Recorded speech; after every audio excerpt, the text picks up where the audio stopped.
El coronavirus vuelve a desplomar a las bolsas de valores en Estados Unidos. Muy buenos días, les saluda Gabriela Frías con esta actualización de una noticia que estamos siguiendo, el desarrollo de la confianza de los inversionistas en Estados Unidos en relación con la contención del brote del coronavirus. Vamos a ver cómo están a esta hora los principales índices bursátiles, los índices de referencia que siguen fondos de pensiones y que representan, por supuesto, las pensiones de millones de personas. Estamos viendo una caída de más de 800 unidades. Este es un día en el que el promedio industrial Dow Jones, que agrupa a 30 acciones, tiene su peor semana desde la crisis financiera, hablamos desde hace una década.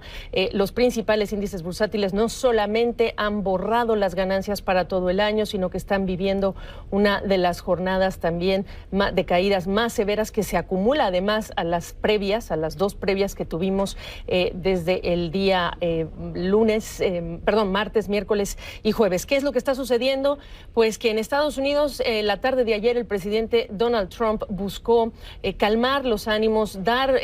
garantías de que se estaba abordando el tema en Estados Unidos y que se tenía bajo control el tema de la contención del coronavirus. Y al tiempo que él hablaba en una conferencia de prensa, a ese mismo momento se estaba conociendo de un nuevo caso, el primero en California, pero un caso en Estados Unidos cuyo origen no se ha identificado. Y esa noticia ha sido más que suficiente para volver a enervar a los inversionistas, pero también se han acumulado importantes correcciones a la baja de analistas de lo que esperan de ganancias de las empresas, de lo que se espera para la economía estadounidense y la economía global. Voy con José Luis de Haro allá a Nueva York para que nos agregue. José Luis, ¿cómo estás? A una jornada terrible nuevamente, no sirvió de mucho lo que dijo el presidente y este es el resultado.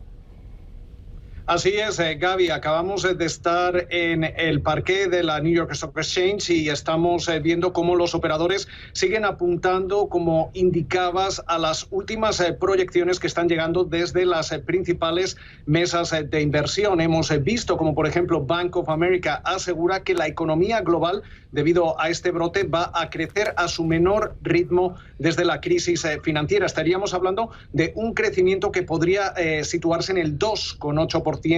Como comentábamos, sería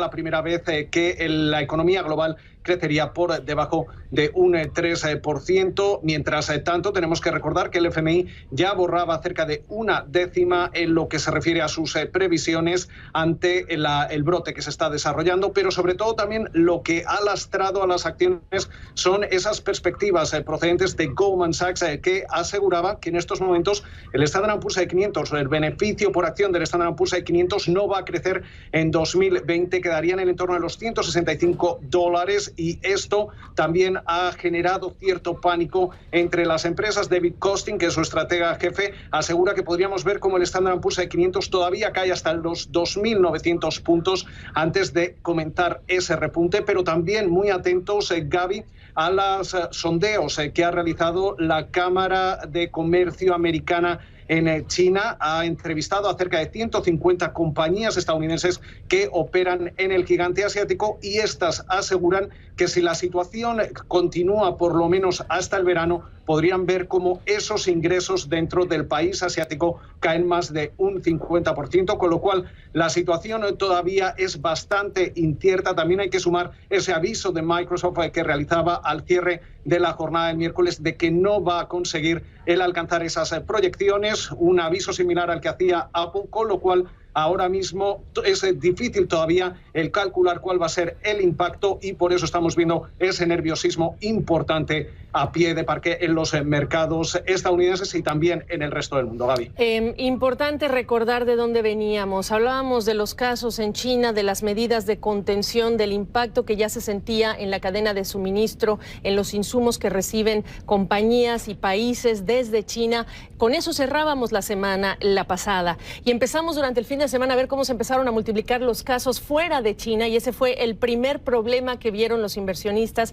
porque ya no se hablaba solamente de China, se hablaba también de Corea del Sur, entre otros. Y después, no solamente es la aparición de estos casos, sino que además suman el número de casos en esos países, crece. Entonces está la combinación de esos casos fuera de China, nuevos casos fuera de China en Europa, Italia, Irán, etcétera, pero también se multiplica el número de casos y las restricciones que las autoridades han tenido que implementar. Y llega hace unas horas el nuevo caso también en Sudamérica, cuando se confirma en Brasil este nuevo caso de coronavirus. Así que para algunos países el golpe ha sido doble por lo que representa China como proveedor, pero también porque ya dentro de las fronteras de varios de estos países ya tienen casos de personas con coronavirus, y por supuesto que esto solamente agrega pesimismo y no agrega todavía tranquilidad al mercado, porque pues hay todavía pues muchas dudas sobre la capacidad de contener este brote. Cuando hablas de tantos países, más del 25% de lo que es el PIB global es generado por estos países, José Luis, y eso representa restricciones de viajes, restricciones para ir a trabajar, por supuesto que el tema de la falta de insumos, y eso le va a pegar a la economía, y ese es el gran temor. Así es, y de hecho, Gaby, has mencionado cómo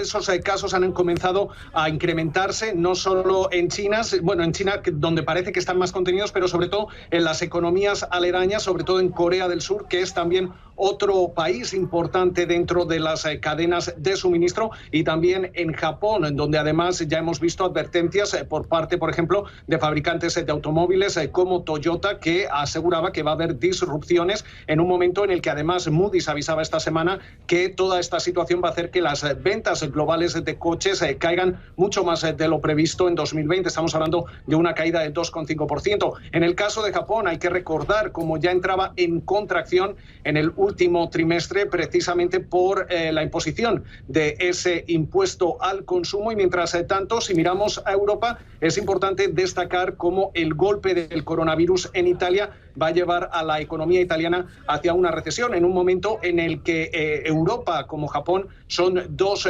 zonas económicas que ya venían demostrando cierta debilidad. En Europa también una economía muy importante como es la economía alemana, que depende mucho de las exportaciones, claro, también ha mostrado cierta debilidad, y esta situación puede provocar un shock que lleve a todas estas economías hacia una recesión, en un momento en el que, por ejemplo, el Banco Central Europeo no tiene tanto margen de maniobra como aquí la Reserva Federal para ofrecer estímulos que sirvan de colchón para poner freno a esta situación. Pues así están las cosas, la aversión al riesgo vuelve a crecer, se refugia la gente en el oro, en los bonos del Tesoro, que por cierto están marcando rendimientos mínimos récord. Te agradezco.